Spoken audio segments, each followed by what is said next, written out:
दिल्लीत रविवार दिनांक 18 मे रोजी भारतीय सैनिकांच्या स्मरणार्थ तिरंगा पायी रॅली काढण्यात आली। या रॅलीस राज्यसभेचे खासदार अजित गोपछेडे, देगलूर बिलोलीचे लोकप्रिय आमदार जितेश अंतापूरकर, भाजप महानगराध्यक्ष प्रवीण साले, जिल्हा सरचिटणीस तथा माजी जिल्हा परिषद सदस्य लक्ष्मणराव ठक्करवाड यांची विशेष उपस्थिती होती। देशाचे लाडके पंतप्रधान नरेंद्र मोदी यांच्या कुशल नेतृत्वाखाली भारतीय तिन्ही दलाची सैनिकांनी पेहलगाम हल्ल्याचा बदला घेत ऑपरेशन सिंदूर अंतर्गत पाकिस्तानातील अतिरेक्यांचे अड्डे नेस्तनाबूत केले। या शूरवीरांनी मोठे पराक्रम केल्यामुळे त्यांच्या सन्मानार्थ बिलोलीत तिरंगा रॅली काढण्यात आली। ही रॅली सकाळी महाशक्तिशाली दुर्गा माता मंदिर ते नाईकवाडी गल्ली, जय माता दी गल्ली, गांधी चौक, जुना बसस्थानक ते समारोप छत्रपती शिवाजी महाराज स्मारकाजवळ करण्यात आला। यावेळी पहलगाम हल्ल्यातील शहीद झालेल्या नागरिकांना आदरांजली वाहून भारतीय सैनिकांना नतमस्तक होऊन शुभेच्छा देण्यात आल्या। यावेळी सेवानिवृत्त सैनिक शंकर बेंगाळे, शंकर मुंडकर, संतोष उत्तरवाड, गंगाधर गायकवाड या सैनिकांचा सन्मान करण्यात आलाय।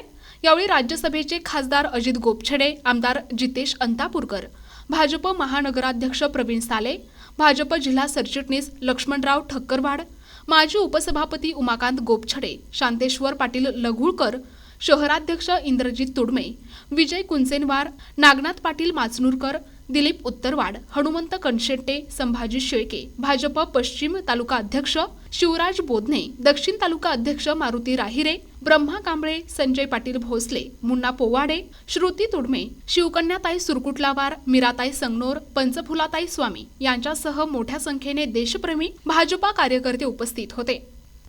आमचे शंकररावजी मुंडकर सीआरपीएफ मध्ये स्वतःचं आयुष्य त्यांनी या देशाला समर्पित केलं। त्यांचं पण टाळ्याच्या गजरात सगळ्यांनी स्वागत करावं।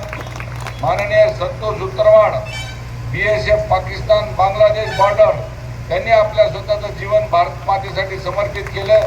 त्यांचे टाळ्या वाजून अभिनंदन करावं। आमचे भूमिपुत्र गंगाधरराव गायकवाड, सीआरपीएफ यांनी देखील आपलं स्वतःचं जीवन हिंदुस्थानसाठी दिलं। त्यांना टाळ्याच्या गजरात स्वागत करावं। जेवढे नावं आमदार जितेश अंतापूरकर साहेबांनी घेतले ते सर्व नाव मी काही फार जास्त बोलणार नाही, पण अशा प्रकारच्या तिरंगा यात्रा हिंदुस्थानमध्ये जम्मू काश्मीर पासून ते कन्याकुमारी पर्यंत आणि पूर्वोत्तर भागापासून ते पश्चिम भागापर्यंत प्रत्येक गावागावामध्ये, प्रत्येक खेड्यापाड्यामध्ये सर्व भारतीय नागरिक आपल्या भारताच्या लष्कराचा सन्मान करण्यासाठी ग्रामपंचायत असो, वाडी असो, तांडा असो, सर्व नागरिक रस्त्यावर उतरलेले आहेत भारताच्या लष्कराचा सन्मान करण्यासाठी।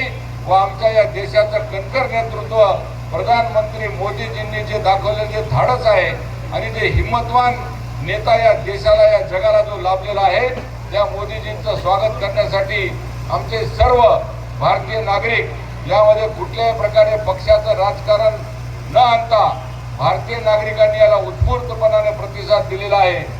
आणि माझी सगळ्यांना विनंती आहे की प्रधानमंत्री मोदीजींनी जे भाषण केलेलं आहे, आपण सगळ्यांनी ऐकलेलं आहे, त्यांचं म्हणणं असं होतं की लढाई ये अंतिम क्षण तक चालू रहेगी, जब तक इस दुनिया से आतंकवाद खत्म नहीं हो जाएगा तब तक ये आतंकवाद के खिलाफ लढाई चालू। आणि त्यांनी पण त्यांच्या भाषणात एक सांगितलेलं वाक्य आहे, यापुढे आमच्या देशामध्ये एकही आतंकवाद्याकडून जर गोळी झाडण्यात आली तर ते आम्ही युद्ध करून पाकिस्तानचा समूळ नायनाट या दुनियामधून करून टाकू, अशा प्रकारची घोषणा प्रधानमंत्र्यांनी केलेली आहे। आणि बऱ्याच जणांना मला सांगायचं आहे की सोशल मीडियावर ज्या पद्धतीने जे चालू आहे त्याला प्रत्युत्तर देण्याची वेळ आलेली आहे। सगळ्या भारतातल्या, हिंदुस्थानातल्या नागरिकांनी हे लक्षात ठेवलं पाहिजे, हे फक्त आतंकवाद्यांनी केलेल्या हल्ल्याला प्रत्युत्तर होतं। जर आम्ही युद्ध जर केलं असतं तर पाकिस्तान समूळ नायनाट झाला असता आणि पाकिस्तानची राख रांगोळी झाली असती। त्यामुळं या भारत देशाची जी ताकद आहे ती संपूर्ण हिंदुस्थानची ताकद जगाने आता पाहिलेली आहे। त्यामुळे यापुढे आमच्या देशाकडे बघण्याची हिंमत कोणी करणार नाही। एवढं लष्करी सामर्थ्य आपल्या लष्करातल्या जवानांनी, आमच्या सेनेमधल्या महिला शक्तींनी, आमच्या सेनेतल्या सर्व बहिणींनी दाखवून दिलेले आहे।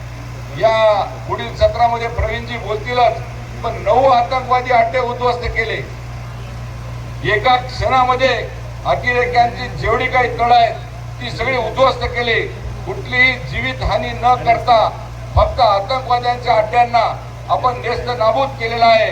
आणि आतंकवाद्यांचं कंबरडं मोडण्याचं काम भारतीय लष्करानं केल्याबद्दल त्यांचं टाळ्या वाजून सगळ्यांनी अभिनंदन करावं. करता ऊन ताण अगदी परिवारापासून दूर राहून जीवाची पर्वा न करता त्या ठिकाणी आपल्या देशाचं रक्षण करण्याकरता हे सैनिक त्या ठिकाणी तैनात असतात 24 तास. मग तो प्रदेश बर्फाचा असेल, वाळवंटाचा असेल का समुद्री असेल, त्या ठिकाणी आपले हे सैनिक आपल्या देशाच्या रक्षणाकरिता त्या ठिकाणी कायम असतात. त्यांचा खऱ्या अर्थानं मान सन्मान आज या दिवशी होणं हे महत्वाचं आहे. आणि म्हणून माझी आपल्या समस्त बिर्डीवासियांना विनंती आहे की आपण निश्चितपणे आपण त्यांचा गौरव, त्याच्या कार्याचा गौरव या ठिकाणी निश्चितपणे करू. जे निष्पाप नागरिक आपल्या भारताचे जे पहलगाव या ठिकाणी पर्यटनासाठी गेले होते त्यांना आपण विनम्र अभिवादन करूया. निश्चितपणे आपल्या देशाचे यशस्वी लोकप्रिय पंतप्रधान त्यांचं सुद्धा आपण या ठिकाणी आभार मानले पाहिजे. कारण त्यांनी एक मोठं पाऊल पाकिस्तानला त्यांची जागा दाखवण्यासाठी निश्चितपणे या ठिकाणी केलेलं आहे. त्या ठिकाणी आपण त्यांच्या मनापासून या ठिकाणी टाळ्याच्या गजरात आपण त्यांचं कौतुक करूया. आपल्या लोकप्रिय पंतप्रधान नरेंद्र मोदी साहेब तसं आपल्या भारतीय सैनिक या दोघांचं कौतुक निश्चितपणे या ठिकाणी झालं पाहिजे. मी फार वेळ घेणार नाही. आपण बराच वेळ या ठिकाणी या रॅलीमध्ये आपण चाललात. खरंच मी सर्वांचे आभार या ठिकाणी व्यक्त करतो. प्रतिनिधी दादाराव इंगळे, NTP न्यूज मराठी, बिलोली, नांदेड.